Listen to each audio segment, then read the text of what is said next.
Hello, we're live, back live on Instagram. I did my first Instagram live the other day, and so I really enjoyed it.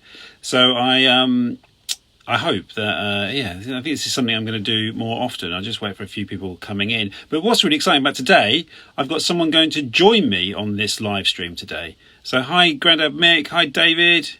Hi, Silk Sheen Photos. So I'm going to be joined by a wonderful author. He's just actually come on the stream now. He's gonna come and join me on here. And this is who's coming in. Look at this bit of a reveal. Jake Green, author of Pie and Mash, this wonderful pie and mash joke. Hey, hi Tim. Hi Adele. How you doing? So Jake's going to come and join me hopefully on this. If we can work out the technology. I think Jake just says he wants to join and I add him to the stream, right? This is over to you, Jake. Join me whenever you're ready. And we're going to talk about something exciting that Jake is doing very soon. And I'm going to be joining him with. Jake, there you are. We made this work. Yes. Hi, John. Hi, John. How you doing? You're all right. This is, how lovely to have you back talking with you, even though it's in this kind of weird way. We're normally talking to each other in the street in Leytonstone. Yeah. Or, indeed, on the stage at the Untitled Chapter. Yeah, it's pretty special. Which was a lovely event, wasn't it? So yeah.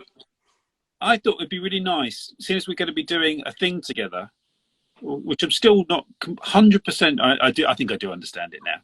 I can't keep going on with this. I don't understand what we're doing. Like, before, but if we could just tell the people on the stream what you're doing and when you're doing it.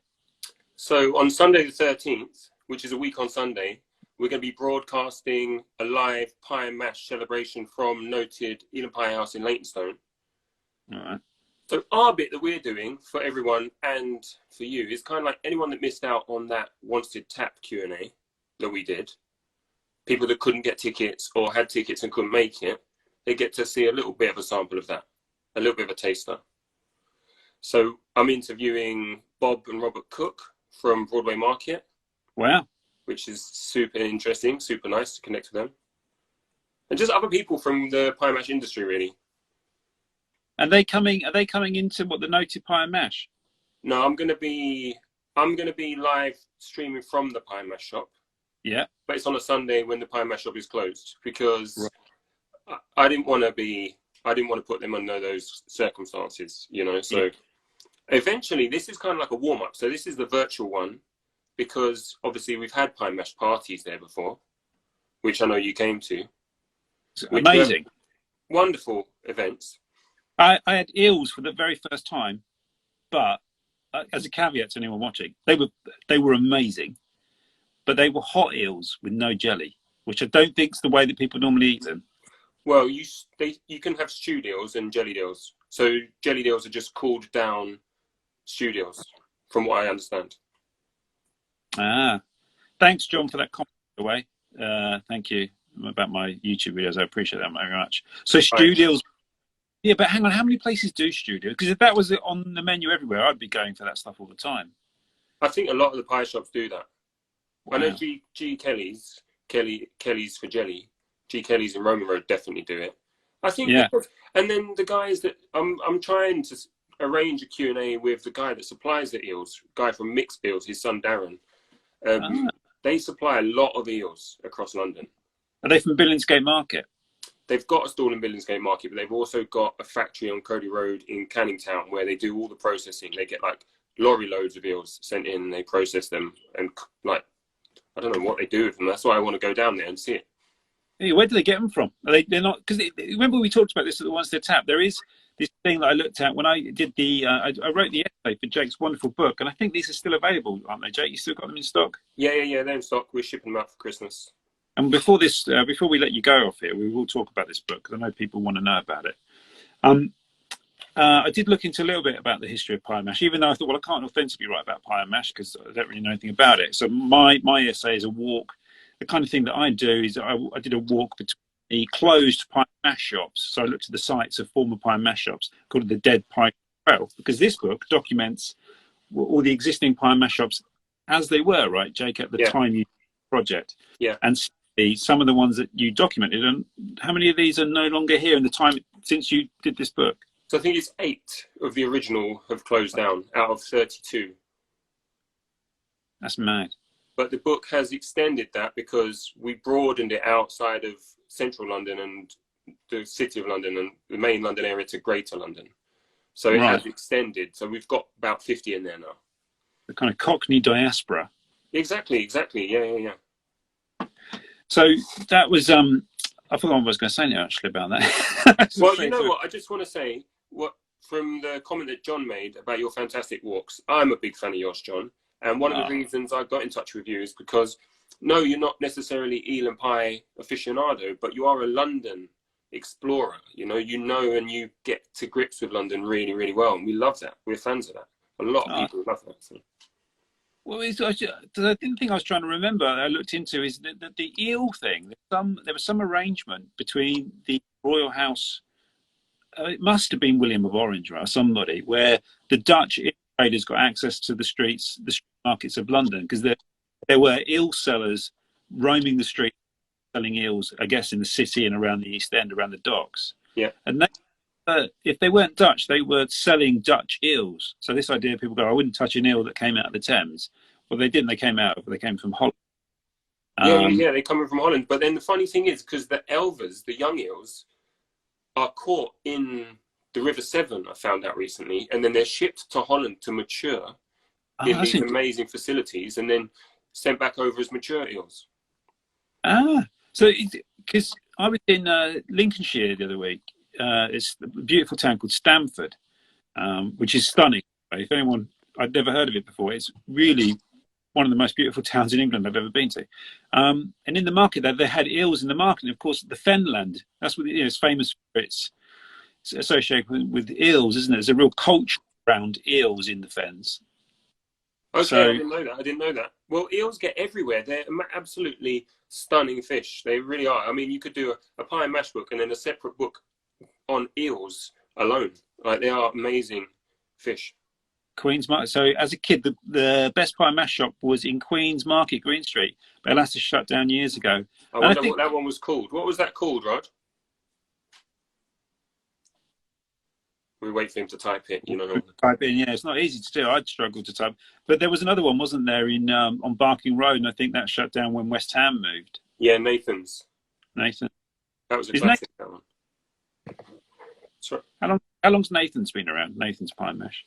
How long's it been around? I don't know. It looked like it was around the 60s and 70s. I think that 60s and 70s was really the heyday, from what people have been telling me recently about pie and mash. It's like, that's when you got queues out the door on Saturday and Sunday. I think they're following the flow of the market on market days. Everyone's in the pie and mash shop.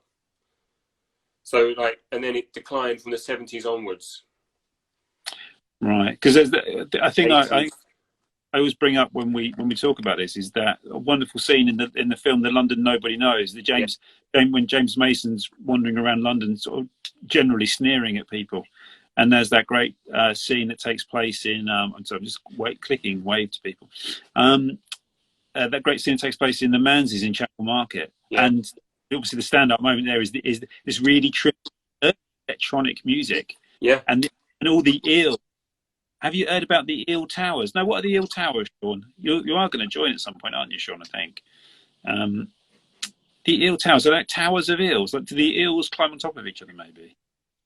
Well, I know Eel and Pie Island, but I don't know Eel Towers. I'm making notes here. There is actually a fantastic documentary about Eel Pie Island. I'm sure lots of people on here about it. Did anyone watching here ever go to Eel Pie Island in the days when it gave birth to British rock and roll and blues? I bet somebody did. They'll be in the comments at some point.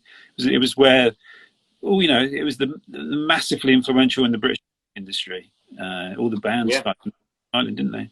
You had to have an Eel and Pie Island passport, I heard. That's it. Yeah. And it's actually, there's a dockyard there, isn't it? I sort of walked past it a year ago, actually.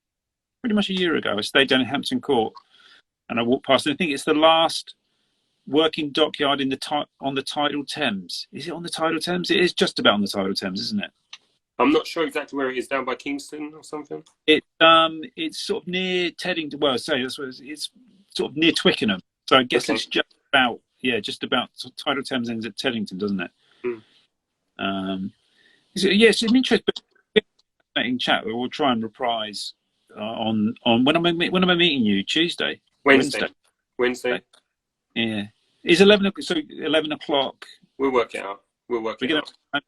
You know, So I would love to have you down there on the Sunday live, but yeah, a combination of, you know, safety and logistics. We'll save that live one for next time. I think we can yeah. do live Q&A with a load of people coming down, and then really turn it into a party like we did last time afterwards. And we can do that, you know, probably in the next 6 months. I reckon it'll be all right to do that. But in the meantime, I didn't want to leave it with no party. We've done a party in 2018, 2019, and this is a 2021. So it's not really a party, but it's still a celebration. And rumor has it, I've had word from Matt Johnson from who's a Pie and Mash regular. He's going to be joining us. Well, that's okay. That's amazing. Bit of trivia. I signed the first book. The first one of my books I ever signed was for Matt Johnson. Wow, that's interesting. And it was weird because I was like really massive the fan when I was like, you know, a young man, when I was at school and when I was at uni. So he came to my book launch. He was a friend. Well, I had a little bit of contact with him and his brother, admittedly, over their dad's book, the tale of the two puddings. Lots of you are London aficionados watching this. That's a great book, The Tale of the Two Puddings, because obviously Matt Johnson grew up in the Two Puddings in Stratford. Yeah. And that's an amazing story. His dad, he was the longest continuous landlord in one pub, wasn't he? I think 35 years in the same pub. That's amazing, isn't it? Come on, that's amazing. So that's it. So he came up as the first person I signed a book for, and there wasn't enough. I didn't have a pen, and so I didn't think anyone would want me to sign books. There wasn't enough ink in it, and I did a slightly scuffed signature, and it bothers me to this day. Oh no!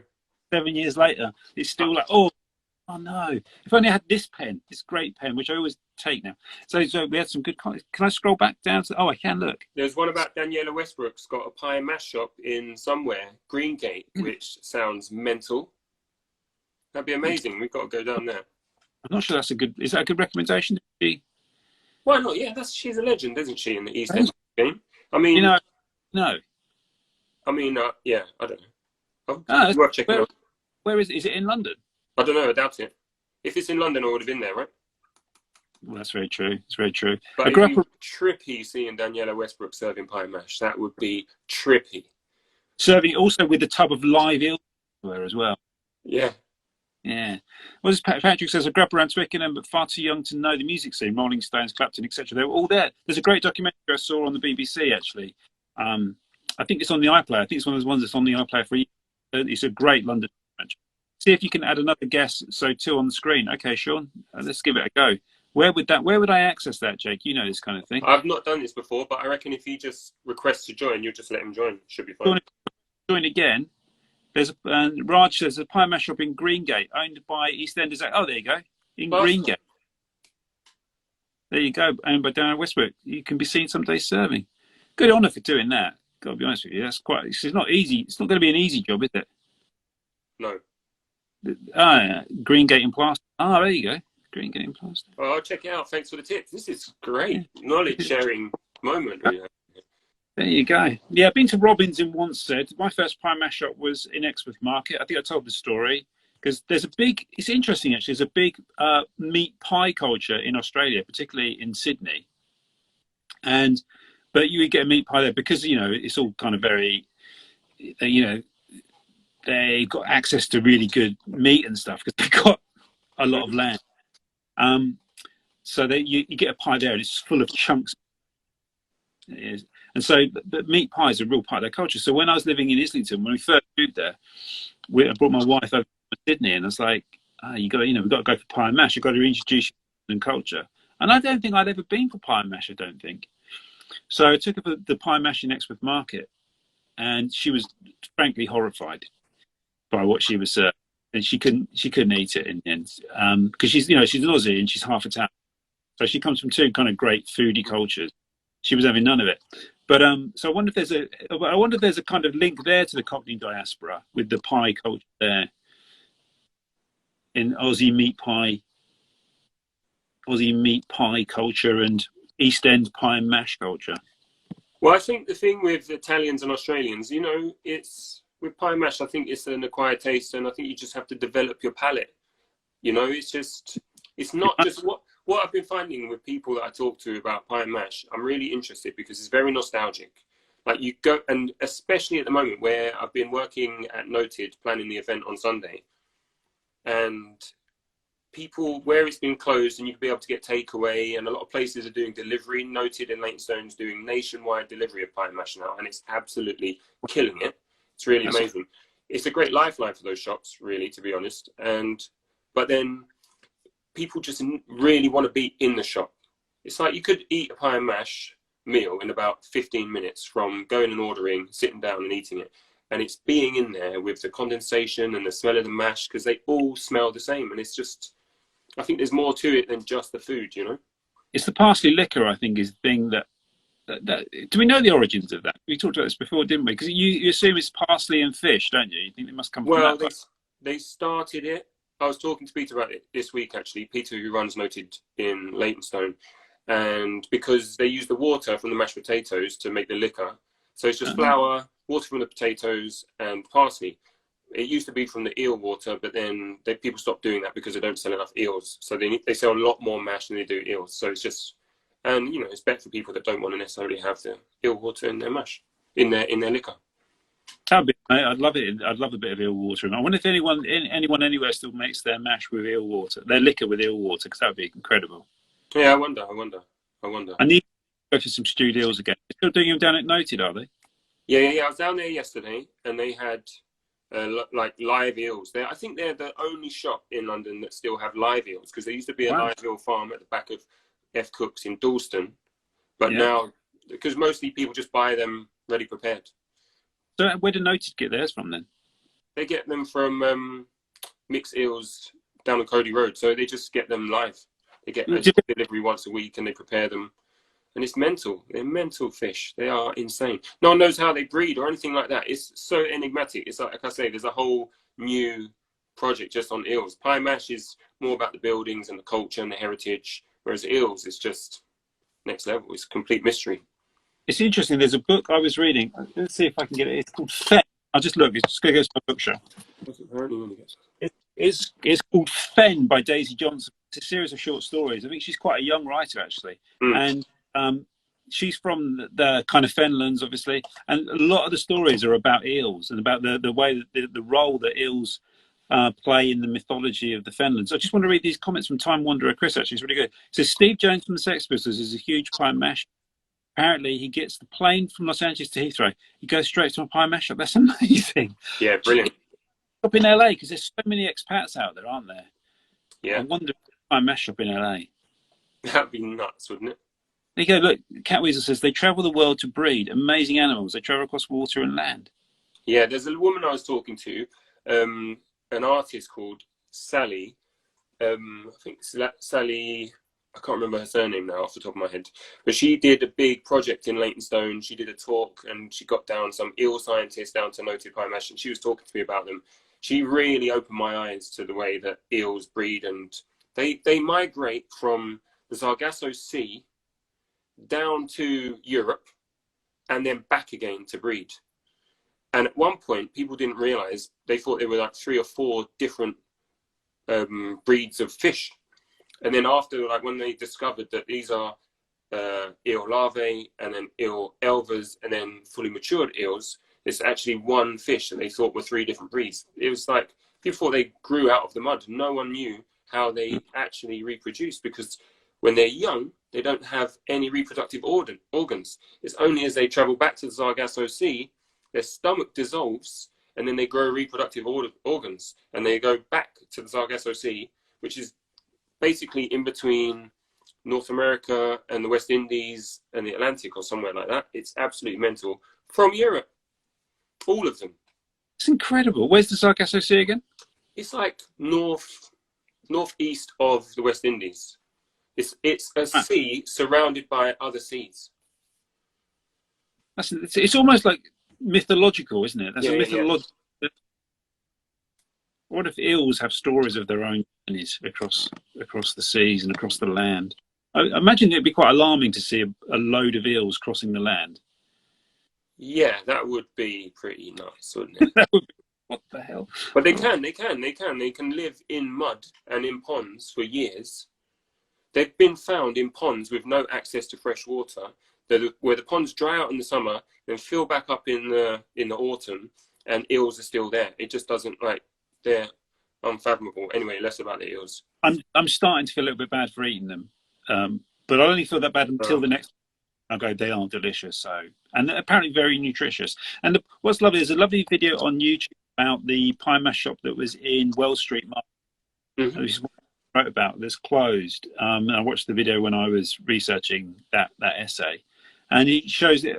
The guy, one of the cooks, isn't it? One of the cooks' family, or somebody married into the Cook family, had that shop, and it shows you his day really, and it shows you him making all the pies from scratch, and even down to taking the joint of beef and grinding it to the mint to make the mixture, to make all the pastry, to make every bit of the pie from beginning to end with his hands every day and throughout the day.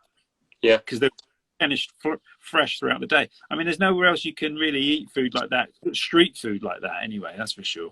Well, because like you said in your Dead Pie Shop Trail, you've made this comparison, and I think it's an amazing comparison between fast food now and this old antiquated fast food of the pie and mash. So you compare pie and mash to chicken shops.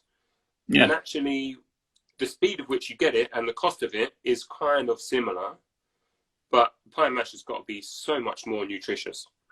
Yeah, completely. And when you look at the price of pie compared to, it's cheaper than McDonald's. Pie and mash. Yeah. If you went, one pie and one mash, you compare that to a Big Mac meal. It's significantly cheaper than a Big Mac meal. Certainly significantly cheaper than KFC. Probably not cheaper than USA Chicken Pizza in Leytonstone, of which I am partial. Well, and the thing is with that, you're getting it on a plate. You're in an establishment. You could probably splash out on a Capri Sun. Yep. As well, to be still equal in cost to McDonald's. Or a mug of tea. It's not a chain, it's a family business. When you see who we're talking to on Sunday, it's such a family business. There's 5th generation of F Cooks now opening up Cookses. That's amazing. I don't know anything else that compares to that. I would love to see if there's anything else in London that compares to 5th generation business owners and cafe owners. Not as a chain. I mean, you had, it was a real tragedy to Percy Ingles shutting, wasn't it? It was in a way. Yeah, I don't know how many generations that was, but I don't think it was quite 5. Oh, no, yeah, I wonder. It would have been nice to get... I wonder if someone's got a document of those hidden away somewhere.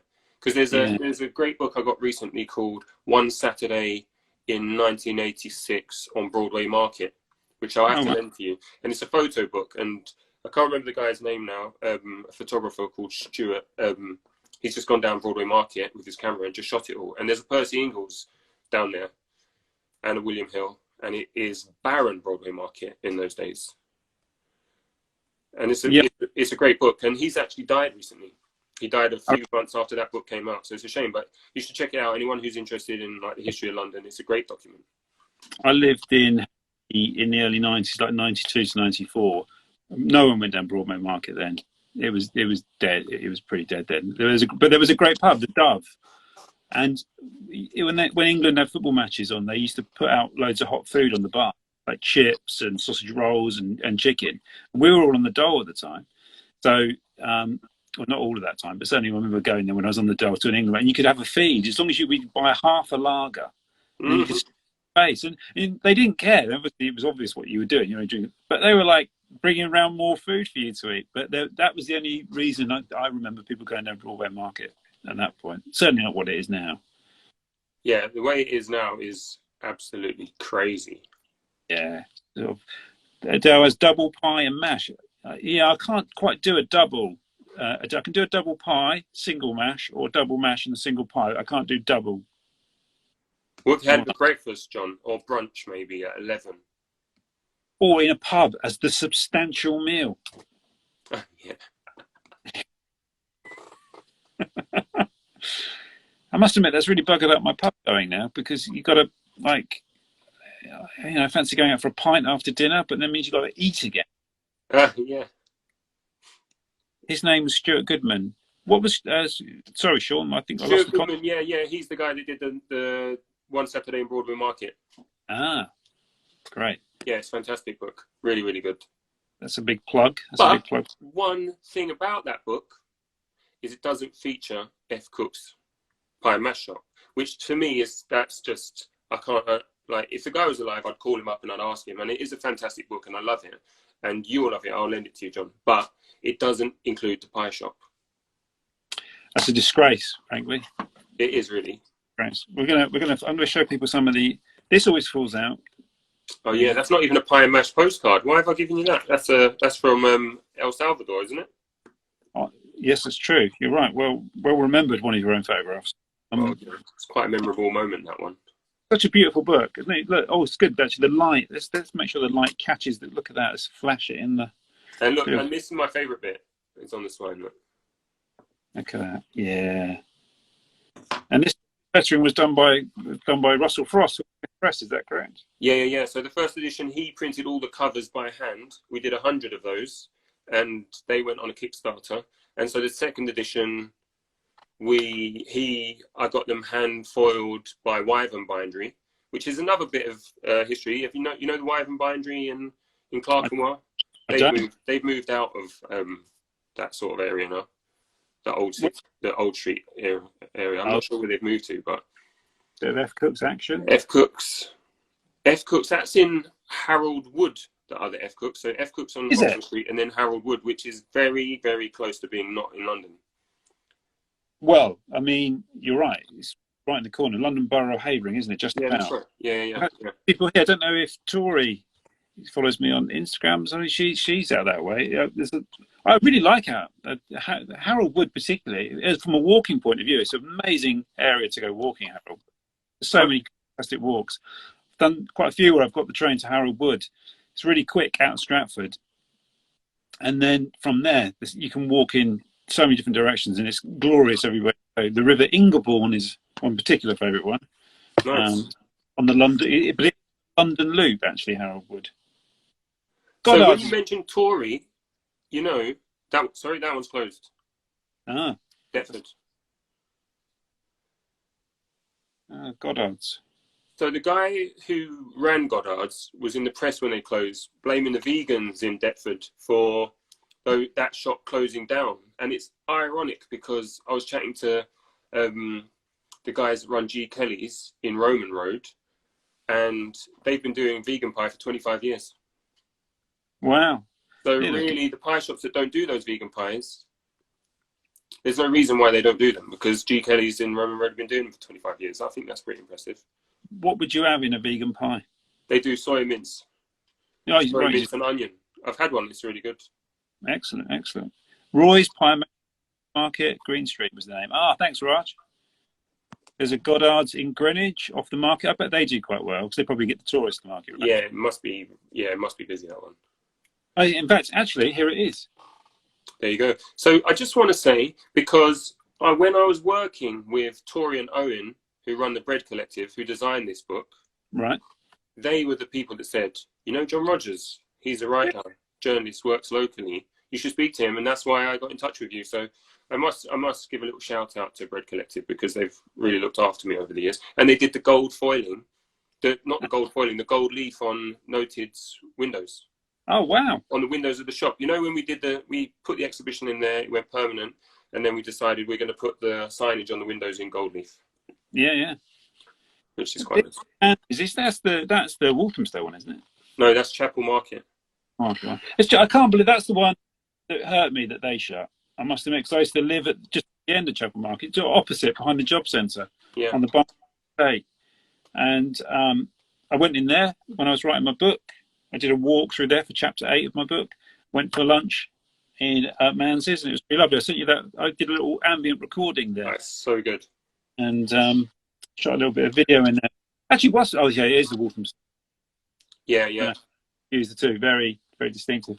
Actually, it really dates this one because I'm pretty sure the shop next to this one in Chapel Market is also shut now.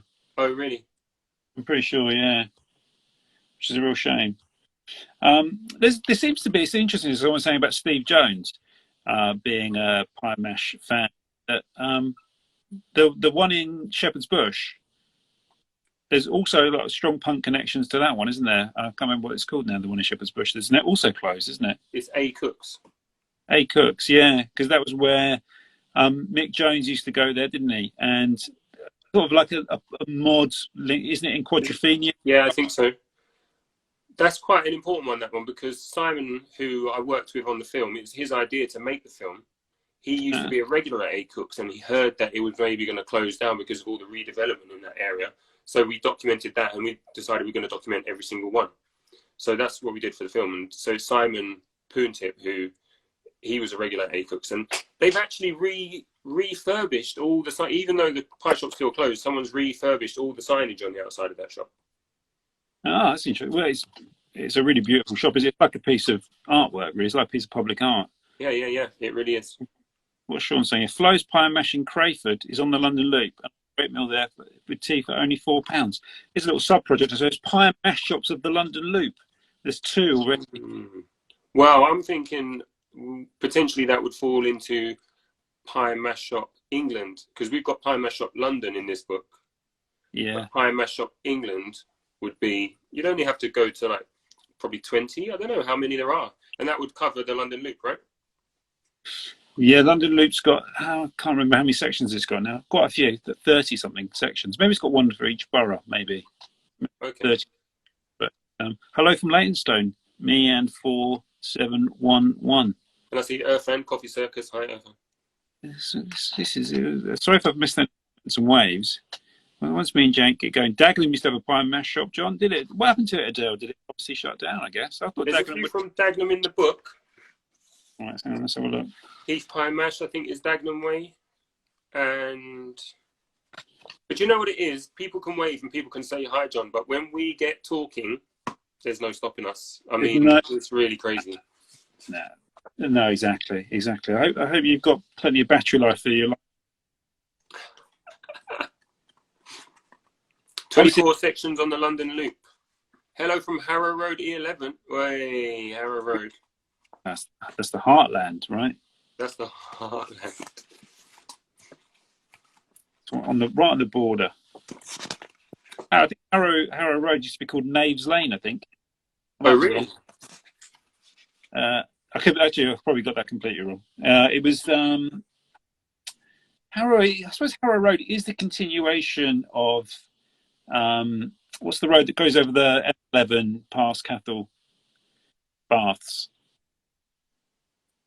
What is that road? That's Cattle Road, isn't it? Cattle Road. I think Cattle Road extends it. It's sort of.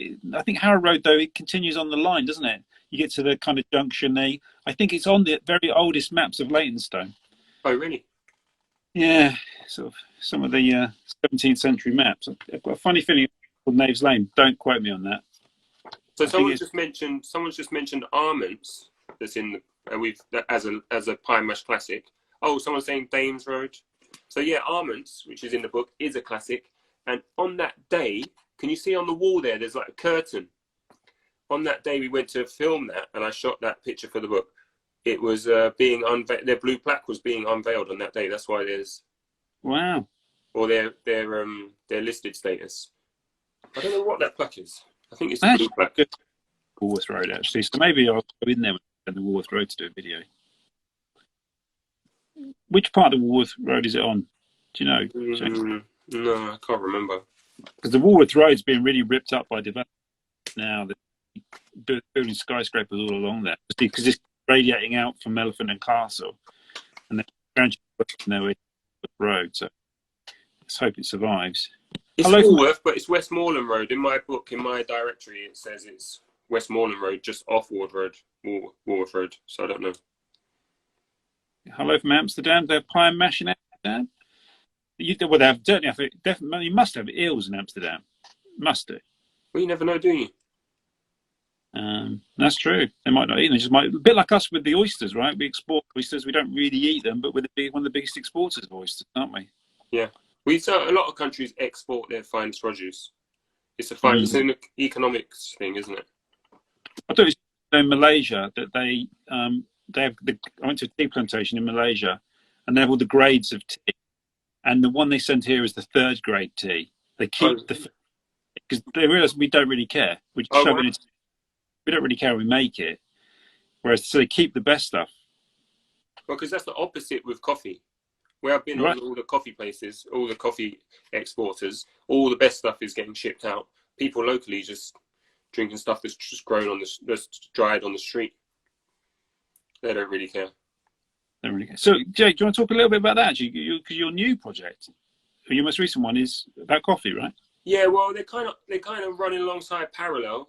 Those are two projects that are not seeming to end: the pie and mash and the coffee, and they're quite different projects actually.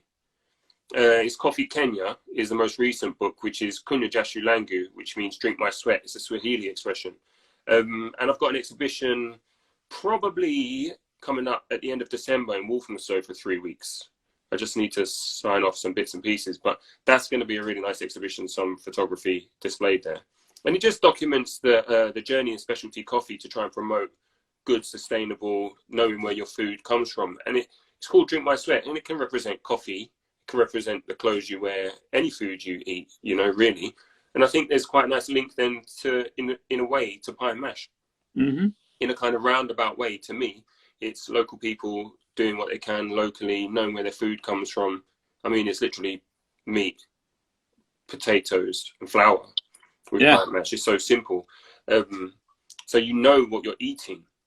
I read a book about nutrition, and it's saying if your grandmother wouldn't understand the ingredients in your food, wouldn't know what it was, you probably shouldn't be eating it. Whereas pie and mash, because the distance is travelling. well, not just the distance, but no, it's like the chemicals and the additives and stuff like that. With pie and mash, it's very fundamental, basic food, isn't it? It's like your grandmother would know that.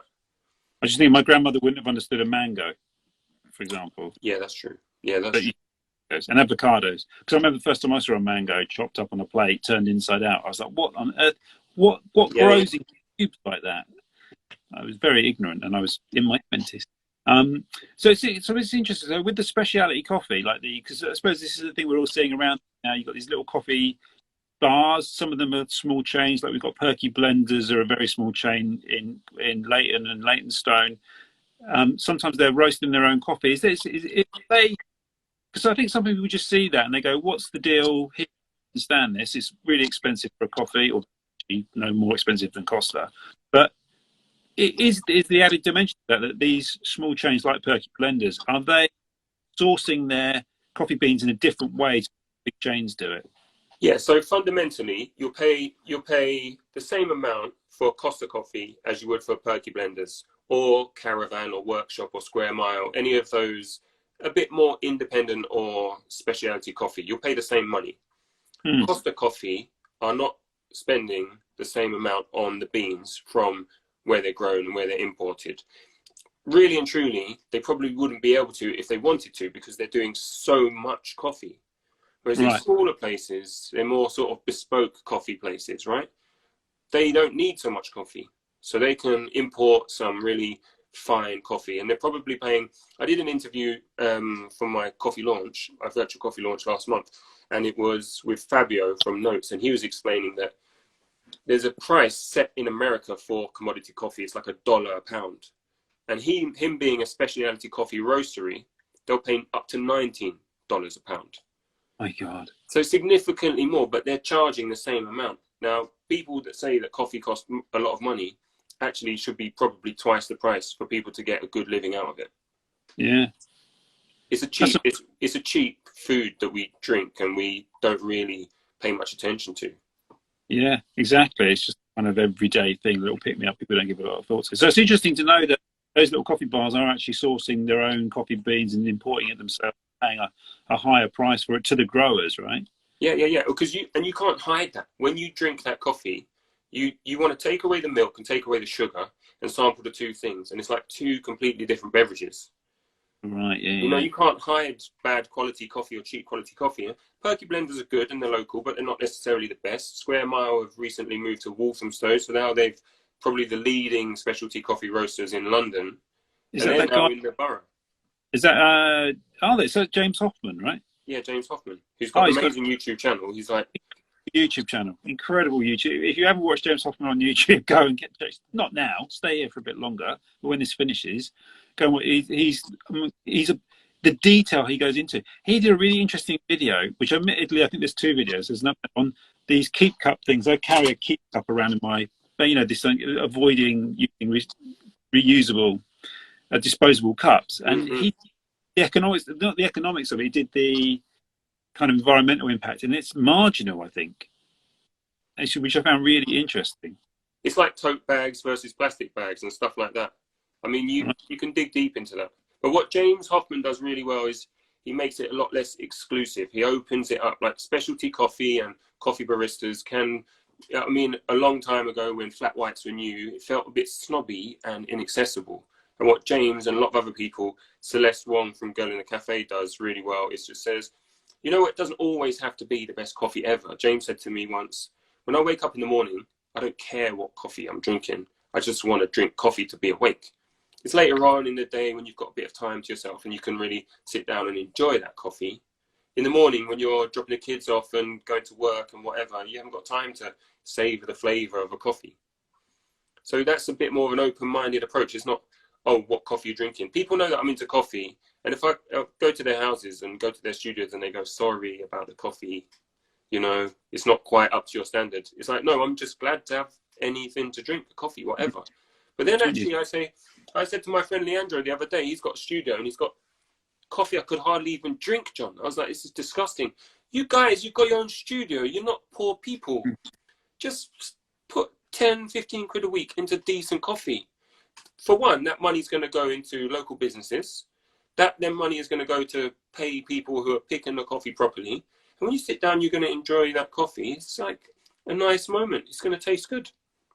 It's interesting because we've been talking about pie and mash, the kind of, in inverted commas, traditional street food of London, of which it is. It predates the shops, doesn't it, as well? There were hot pies being sold in the streets, live sold in the streets, and someone put them together under the doors, and you get the pie and mash shops. But it's interesting that also coffee was the drink of everyday drink of Londoners before tea, apparently. Yeah, I heard coffee that. Before it was a tea nation, and before that it was hot chocolate, I think, was the drink that people drank. Yeah. Interesting, isn't it? Because we think of ourselves as a nation of tea drinkers, but actually we were more, and actually I think even now people drink coffee than they do tea. And I think a lot of it comes back to like colonial exports and trade routes and stuff like that. There's a massive like colonial history with coffee and tea and sugar. Like it's basically the English Empire just rinsing those distant countries. And I think we've got an opportunity now where a lot of roasters are putting a lot of effort into not taking the mickey out of those countries and not being unconscious about what they're doing, but a lot of work in. And all we have to do is go, all right, I'm going to drink Perky Blenders instead of Costa Coffee, or I'm going to get a bag of really good beans rather than the one from the supermarket. The more you can shop outside of the supermarket, the better it is for everyone, really. Viewers of my YouTube channel, and I'm a big fan of the writer Ian Sinclair, the amazing Ian Sinclair, the great London writer. And Ian's new book, I don't know when it's coming out. It's coming out, I think, must be 2021. It's called The Gold Machine. And we did a fascinating walk around the city of London because his dad was, his great-grandfather, I should say, was involved in being sent into the highlands of Peru to find land to plant the coffee. Wow.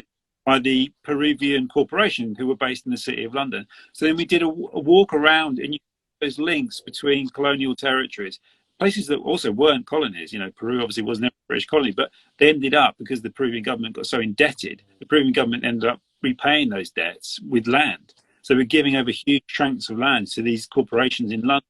Who and the treatment of the workers on those plantations, beyond horrific. So I'll send. If you go onto my YouTube channel, everyone, it's called. I can't remember what I call it. The thumbnail is Secret City, or Secret City with Ian Sinclair, and we point out. He takes me around these places where his great grandfather went for his interview with the job, the Peruvian corporation, before they sent him off up the Amazon to go and look for this land. It's kind of really fascinating to see the legacy. And then we started seeing the names of all these places, like Plantation Square. Other places with these resonances of these farms, and you realise where that money came from, and is on the streets of the city of London today. great comment here from Simon. I asked Simon, said about he said hello from Amsterdam. I said, do you get pies in Amsterdam? You must get eels. And he said, yep. I have a guy passed by my apartment selling eels off the back of his boat. I think he sells them from Voldendam. Wow, That's amazing. Good eel, isn't it? That's good eel. Just lean out your window and grab some eels.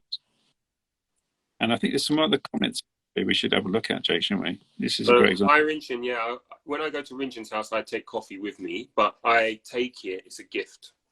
Right. Like it's not. Well, no, but just in case, you know. But that's for like family, you know. When I go to Russell Frost's house, I'm taking coffee.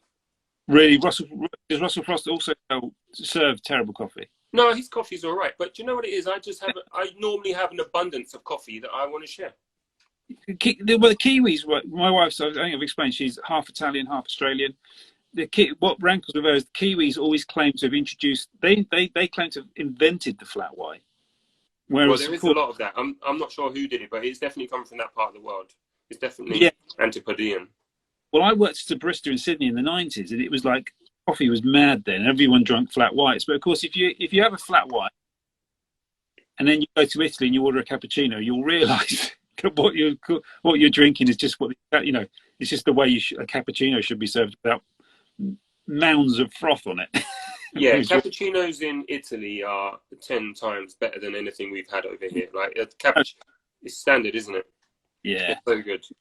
What's Raj saying? A VE coffee shop in East Ham, local coffee shop opposite the Hindu temple, is a new shop with a great. Oh, great, brilliant! They source their own coffee. Thanks for that tip, Raj. I'd love actually from anyone send it in the messages. Like East Ham's got amazing places to eat. I've had some great lunches, but I know I'm missing out on some in East Ham. What's the sort of great breakfast? Great Indian breakfast. What's that? It's sort of like a wrap. It's like a kind of pancake. I'll tell you, the best food I've had in East Ham was I did a project on a Hindu temple in East Ham. Pretty sure it's East Ham. And I think it's Sri Murugan Temple. And I went there on Christmas Eve, Christmas Day, and New Year's Eve one year and celebrated with them.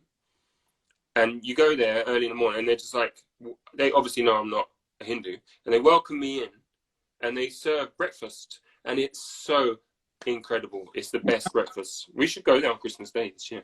I don't know if it's going to probably not reopen, but that's an amazing spot. Hindu temples I find them very welcoming. There's that massive one in Little Ilford as well. And I was just like loitering around outside, just taking a few photos and stuff.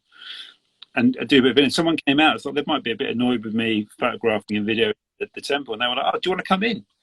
And I was like, oh, can I? And there was stuff going on there. And they were like, come on in. Yeah. Hang out for a bit, you know. And, can we get you something to eat? Can we get you something to drink? So nice. Comment on my accent. You sound more of a Londoner life somehow. I don't. Maybe it's because I'm relaxing. It sounds terrible, isn't it? Well, maybe I'm having an influence on you. I think that's right, Jake. I'm mimicking. Maybe is what it is. I grew up in Berkshire, just outside High Wycombe. I don't know if I ever had that accent, but certainly I've been in London since I was 18. When I was in Sydney, it's really funny. I lived in Sydney for about 3 years initially, and a friend of mine came out who I knew from the Wycombe area, and she said, I remember thinking, she sounds really Bucks. There is a Bucks accent, and it's not altogether pleasant. not to offend any of my viewers, but you'll know it if you know the area. And I thought, God, I've never realised she sounded so Bucks. And then she said to me then, my God, you sound really Aussie. So I don't know what happened there. But what else have we got going? Yeah, I'm gonna put it down to you, Jake. It's really interesting actually. I've got 2 kids. One of them was born when we lived at the Angel. And he's 2.5 years older than the little one. The little one was born there, but he's grown up here completely. Ollie was 3 when we moved here.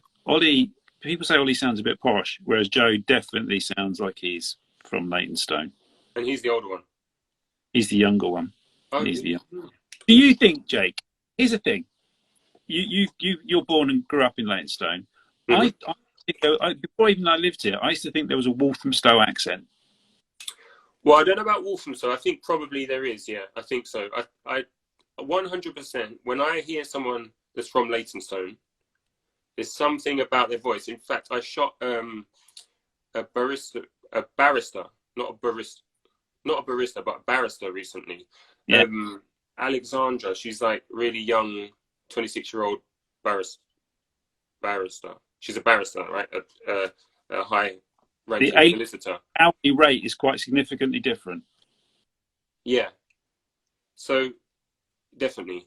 And I said to her, I was shooting her, and I was like, "Where are you from?" She's like, "Oh, I grew up in East London." I was like, "But whereabouts in East London?" She was like, "Leytonstone." I grew up in Leytonstone. I was like, "This is crazy because you just find. I think it's where you've grown up is very, very familiar, and I Yeah. can't say what it is about the accent, but it's just something. The way you speak is a bit different. I think there are definitely different parts of London. The other one I think is incredibly distinctive for me is there's a strip, the Wandle Valley, if you like, Hmm. in West London. If you want to go, well, what does that sound like? Listen to Roy Hodgson, Oh, football. really? Yeah, and I know other people from that area, and they all have a similar type of accent. Although Roy Hodgson's a Cockney from the 1950s, I know other people that are a different age to him that are from that area, sort of Putney, down through Wimbledon that way, and you can hear it, you can hear it for sure. And I feel like northeast London, Harry Kane, classic example. There is an accent which is different to it. I think it's probably down to this is where I'm from, and I mean the barrister that I spoke to, she'd been through Oxford, Right? and I could still pick up that it's not like she's not educated, but I think people when they're around other people that they feel comfortable with, they just go, I don't care how I sound, this is how I speak, and it's a Yeah, little bit Cockney. There's a bit of Cockney to it, but then it's so multicultural, Waltham Forest. There's accents from everywhere in the world, and I think that you take that on, don't you? yeah, must do. I think maybe it's a West Essex thing. Maybe that's what it is. Maybe it's a West Essex accent. Yeah. That's technically where we are, really, isn't it? It's really West Essex. It is, So I yeah. said, I'll have to send you a photo of the Eel guy sometime, John. Yes, I'd love that. That'd be amazing. The Eel guy. Okay, I take it back. You don't have to take anything back. It was a good comment. It was a Rinch and Lucy photo. No, it's a totally valid comment. I've noticed it as well, actually, myself. I think it's partly because, hi, Paul. We were talking to each other not that long ago. We must do a walk together, actually, Paul. I think you're going to join me on a walk for the big walk. We have to try and arrange that. We're running out of time. Dosa, thank you very much. Dosa. I've never been for Dosa yet. Well, Dosa in East Ham, where is that a place called Dosa? I think my sister said that. Food. Dosa, is that in, what is that? It's a type of food, isn't it? Where's the best dosa place? If someone can try, I do know someone who knows actually. The journalist Ian H, who lives in that area, and his partner. God, this is terrible. Geeta, I'm pretty sure Geeta knows. Geeta's, I think, is on Instagram. So Geeta sees us at some point. She's, yeah, Geeta. I'd love to know the best dosa place in here. I'm sure there's a discussion. There's not going to be a consensus on this is definitively the best dosa place in East Ham, but it'd be good to find out. Canvas opinion, and we'll do an average. We'll do a little poll. Yeah. Can we do a ground poll on that? Best dosa place in East Ham? Oh, yeah, Eel Towers, a brick building without a roof where they breed eels. There's one in Yorkshire dating to the 16th century. That's amazing. Kieran Hawkes. Kieran, wonderful to see you, mate. We were talking about Matt Johnson earlier on, and that night of my book launch, the first time I ever signed a book was Johnson. I think you're partly responsible for him being there that night, I think, in a roundabout way. Great to see you all. Gray Leighton stuff. See you again. Tweak, you sound very Wickham. Do I? Don't say that. I mean, I don't know why I'm offended. I did some bit of family history last year. I had some time off, and that's a rabbit hole you can go down. And I found that on my dad's side of the family, his mum's family, so my grandmother's maiden name was Horseman. Have I given away terrible personal information there that someone could use to steal my identity? Tony Bodger Horseman was my dad's cousin. He holds the gold scoring record, I think, still for Wickham Wanderers, Tony Bodger Horseman. And the Horsemans go back in the areas. The records went back, I find on the internet, to 1530. I just ran out of credits on my ancestry account. So yeah, so I have got very deep roots in that part of the world. The village is outside High Wycombe, really. Bodger, where people chair turners and make chairs and stuff. I grew up near Chesham. Chesham. Do you say Chesham with a sh, or do you say Chesham? The older folks there had that accent. Yeah, it's interesting.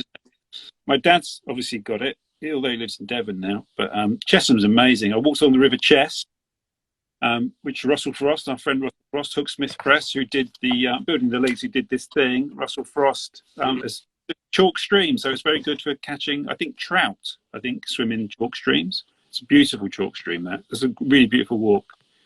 Chess. What walk are you going to do tomorrow, John? Are you doing a walk tomorrow? I am going to walk tomorrow. I'm going to walk the Roman Wall of London, which I've never done.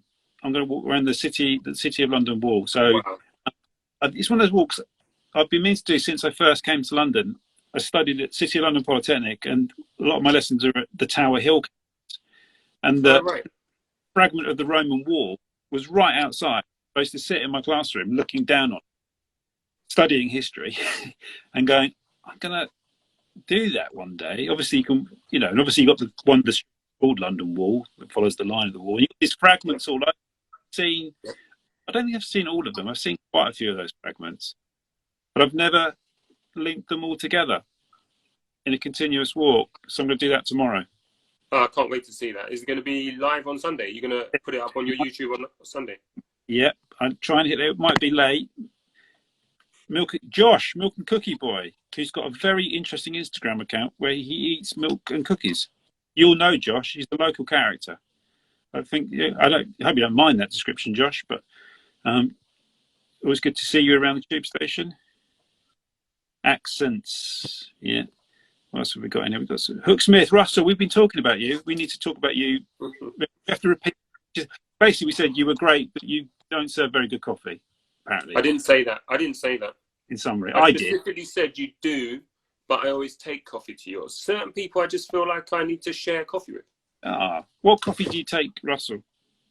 Depends what I've got, really. Whatever I've got.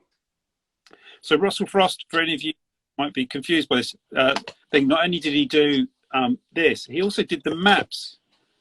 Those maps are amazing. The maps that that came with the walks I did for Waltham Forest London Borough Culture last year. If you joined me on any of those walks, you got one of these maps, and you can buy them in a pack of 5 from Russell. They're really lovely. This one here is the Dagenham Brook. What I always wanted to do, what I intended to do, was to write up the notes that go with these walks and do a little publication. Oh, you should. Yeah, it's a year ago now. Yeah, but you can still do it. It's going to be fantastic. It'll be great, a great document, because a lot of these walks, they're great as videos, but I think there's something nice about a book as well. Oh yeah, for sure. So this is all Russell work, and I think you might have some of these left. If you go to Russell Hooksmith Press, just Google that. You can buy these, pack of 5 of those. Very nice. So I just want to say, John, if we're going to do this interview, it's not an interview. It's more like a Q&A that I'm gonna broadcast live from the Pie and Mash shop on Sunday. Not this Sunday, Sunday the 13th. If anyone wants to sign up for that, there's a link in my bio on Instagram. And a process for that. You just go onto my site and sign up for free. And once you've signed up, we're entering everyone into a free prize draw. So one person will win 8 pies and 8 mash delivered in time for the launch on Sunday. That's amazing. That's from the people supplying that are noted Eel Pie House in Leytonstone. So they're doing that as a delivery service. It gets shipped overnight. So on Thursday, it'll get shipped to you. Friday, you get delivered, and then you can eat it while you watch the live broadcast on Sunday. And so, sorry, that sound, by the way, is my dog on the floor. If you can hear it, he's a pug. Be quiet for a moment, and you'll hear him. He's gone quiet now. He's become aware. He's got stage pug, and he can really. I was being interviewed once in the shed by the wonderful Neil Denny for his podcast Little Atoms, which is a great podcast. And obviously, the dog follows me everywhere. And Neil was just like, I can't work. I can't record that because the prominent sound was Rocky snoring. So he just fell asleep on my foot. Oh. Move him. Hiya, Luke. How you doing, Luke? I hope you. So actually, Jake. So Luke had a ticket for our chat at the Once a Tap, and he couldn't make it. So he messaged to release the ticket and said, "Look, someone else could have my ticket," because So I sent Luke the audio the other day. So I sent Luke the recording. That's one of the reasons I recorded it. I thought I'd record it and I could send it to Luke so he can experience it, even though he wasn't there. Oh, brilliant. Well, Luke, you should definitely pass by a week on Sunday, 13th of December, because it's not just going to be a Q&A with John, but there's going to be the Cook's family, and we're going to have something read really nice. You know, the gentle author from Spitalfield's Life wrote for the book. A legend. Well, yeah, absolute legend. Super, really supportive for the book and really changing, really helping, I think, a lot of the East End heritage. Well, we've had Tim Newton read that and recite that. And I've put together a video. Sorry? Tim Newton's on here, on the live stream. Give us a wave if you're here, Tim, still, if you haven't fallen asleep. And then so that, he's going to read that out. I'm going to broadcast that. It's going to be a preview at the live stream. And we're going to do I'm going to do a live Q&A at the end as well. So, Luke, right. You should definitely sign up for that, mate. Ah, and Luke said the audio is fantastic. Russell Frost was actually a restaurant, which is probably means the pub. You're probably in the Red Lion, aren't you, Russell? I'll be up there. Russell. I'll probably be up there soon, mate. Maybe. Does anyone know if Russell, if you are in the if you're on the Red Lion, what can you get away with eating? What's the minimum amount? Can you get away with a sausage roll in the Red Lion? I don't think I can have 2 dinners. Russell's probably in KFC, isn't he? He's probably in KFC. It's true. He looks like a Red Lion guy, but he's really a KFC guy. He looks like a Red Lion guy. Yes, you're right. There was another comment. Will do. There was another quick comment back here. God, Rocky's really. I don't know if you guys can hear that. It's I need a sort of sound booth for him. Fenland Photos. I want to take my camera to London when I can. I want to get some urban wildlife snaps. Less well-known areas for urban wildlife. I mean, I don't know the less. I mean, anywhere in the city, I guess, but I don't know. I've got a book actually, funny enough, downstairs that I bought in a shop from the 70s, and it was called Urban Wildlife in London. And it's just obviously got the point when the docks hadn't been developed to the modern docklet. So it was a little urban wilderness, and there's some amazing photographs around there. I don't know, maybe Islington, that sort of area, Islington, Clerkenwell, Somers Town, not known for its wildlife, although there is a lovely nature reserve just behind King's Cross Station, actually. Camley, is it called Camley Street Nature Reserve? Yeah. That's really, it's quite small though. I used to take the kids there once upon a time when all was tiny. I think the key thing with taking those pictures is to get out really, really early. So wherever you go, even if it is something discovered and obvious, like a nature reserve, you're getting out there really like at dawn. You know, the Walthamstow wetlands is really well looked after now. That's really well covered though, isn't it? Wetland Steve, the legendary Wetland Steve, does some really wonderful photographs around the wetlands, Walthamstow wetlands. Yeah, but you know, it doesn't mean if you get out there early on a good day, it doesn't mean you can't do something good as well. Do you know what I'd love to see? I'd love to see in real life, but also love to see photographs of the otters in the River Lee. That'd be amazing. I think you have to go now. Sadly, I think you have to go a little bit further north. I think you have to kind of go the other side of Waltham Abbey. There were actually a pair of otters that were spotted in the area that became the Olympic zone just before they started ripping it up to build the Olympics. So obviously they moved on, but you get them sort of Waltham Abbey, Cheshunt, and a bit further north up towards Broxbourne. You get them, which is interesting. Well, that's not London, but I see it differently now from living in Leytonstone. You're in your region, the river is the Lee Valley region. So like Leytonstone and Hertford are more connected than Leytonstone and Shepherd's Bush. That's true. That's true. But then that's if you base Leytonstone at the epicentre. Yeah. Which is not the epicentre of London. So that's the thing. So, I mean, Shepherd's Bush and Leytonstone, they're like complementary opposites of London in a way. Like you've got Ealing, which is just down the road from Shepherd's Bush. Leytonstone's just down the road from, Bethnal Green. Bethnal Green compares more closely to Shepherd's Bush, I think. Yeah, Ealing's huge though. Ealing's a bit like, I feel like Ealing's a little bit like Barnet. They're they're almost their own cities, They're almost their own regions, aren't they? Roding Valley. You've done walks down Roding Valley, haven't you? Oh, amazing. And I think the bit you're talking about there, that bit, there's a kind of nature reserve or kind of strip of land between Wanstead down the Eaton Manor Rugby Club. You can access it there.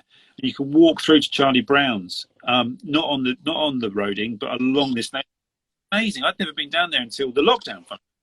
Yeah. And I did a walk, and it was just like revelatory because no one really goes there. And I bumped into this lady who was walking there with her daughter, and she said the same thing, that they only discovered that little area. You might know there's a little patch of it. There's a little bit near the allotments there at the end of Nutter Lane.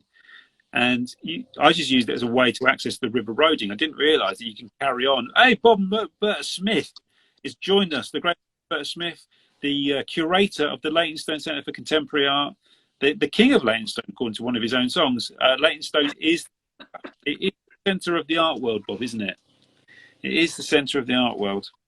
Bob, I'd love to do a live stream with you another day, talking about your great book, but I think that should be a dedicated live stream. We'll talk about your book that I took the photographs for, Jake. I felt like an imposter, I have to admit. No, I've seen those pictures and they're fantastic, John. And all your videography and all your videos is great. So I think don't do yourself down. That's You're very creative.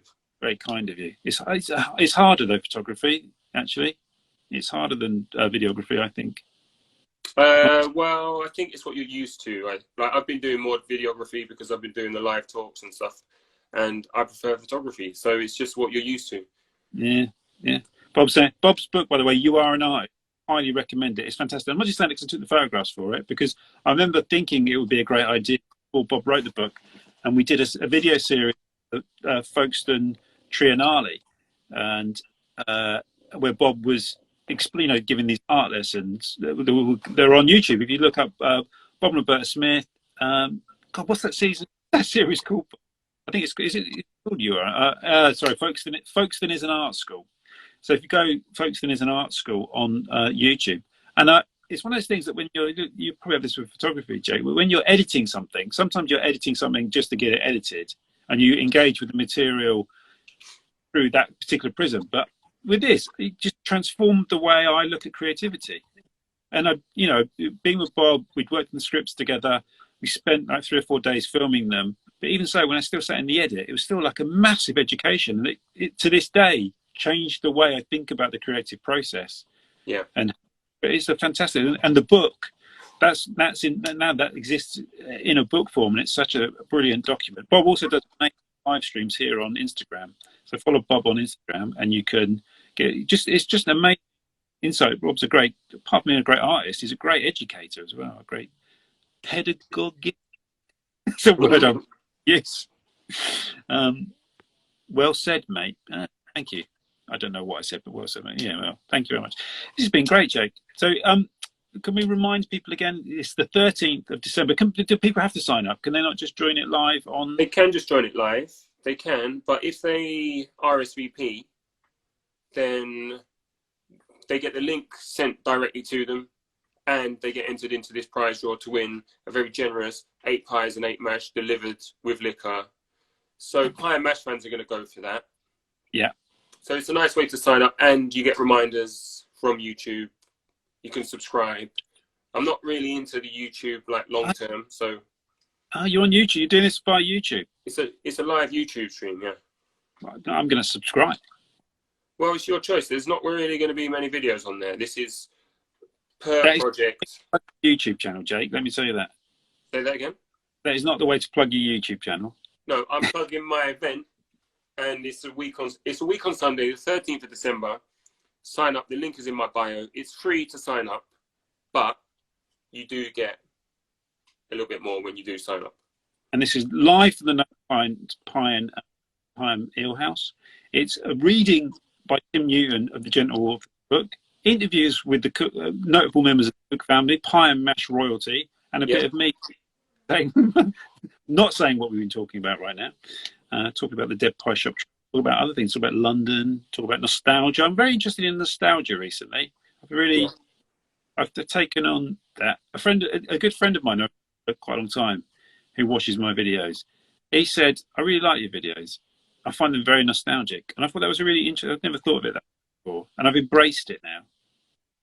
Yeah. I think there's a lack in modern London. There's a lack of nostalgia to some extent. Right. I think nostalgia, we've talked about it before, can be seen as a bit of a depressing and dirty word. It's like harking back to, days gone by. But actually, it's a way of really appreciating the history and the roots in your area. The walks you do in an area I've grown up in are enlightening, John, and I love them. And just while I've seen a note here from Bob and Roberta Smith, who's been to Newham Bookshop and bought a book, and it's a great opportunity to shout out another hidden treasure, Vivian, who runs Newham Bookshop, who is a legend. Yeah, completely legendary. Vivian should have a blue plaque and a statue. Yeah, she should. She should. Vivian's absolutely. The first time I met Vivian was during Open House, and it was the year my book was published. And I was very new to this kind of game, and I didn't know what I was doing. Didn't know how to sign books. There's a place where you sign books. So someone connected me with Vivian. I think it might have been Dan at the Wanstead Tap, or it might have been somebody else. I can't remember. Anyway, so I did Open House. I went up to her. She has a table there at Bishopsgate Institute, and she had a stack of my books, and she basically forced 20. She sold all the books, and people would come by and just browsing, and she would just sell them the book, and they were like, "Oh my God, I want this book. Yeah, gotta have this book." And then I thought I'd stay for an hour. I thought I'll go for an hour. I was there like 4 hours because I wrenched myself away from her. She's just amazing. Her stories of London. Did you know, Jake? You know, With Nell and I. Yeah. It's autobiographical, right? Yeah. Vivian lived in the house with the real characters. She was the other person in that story. Yeah. Lived in the With Nell and I house. So I heard all that stuff. It's fantastic. She's an endless source. So go to the Newham Bookshop. It'll be open now, isn't it? It will be open, and she's amazing, and the books are amazing, and it's probably one of the best independent bookshops in London, let alone in the area.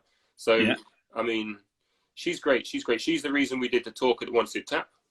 We should mention the brilliant Wanstead Tap. They sold more of my books than anybody, I think, the Wanstead Tap. Amazing. Yeah. The brilliant. And I think the Tap must be open now properly, right? Because they'll be able to do food. They used to do amazing.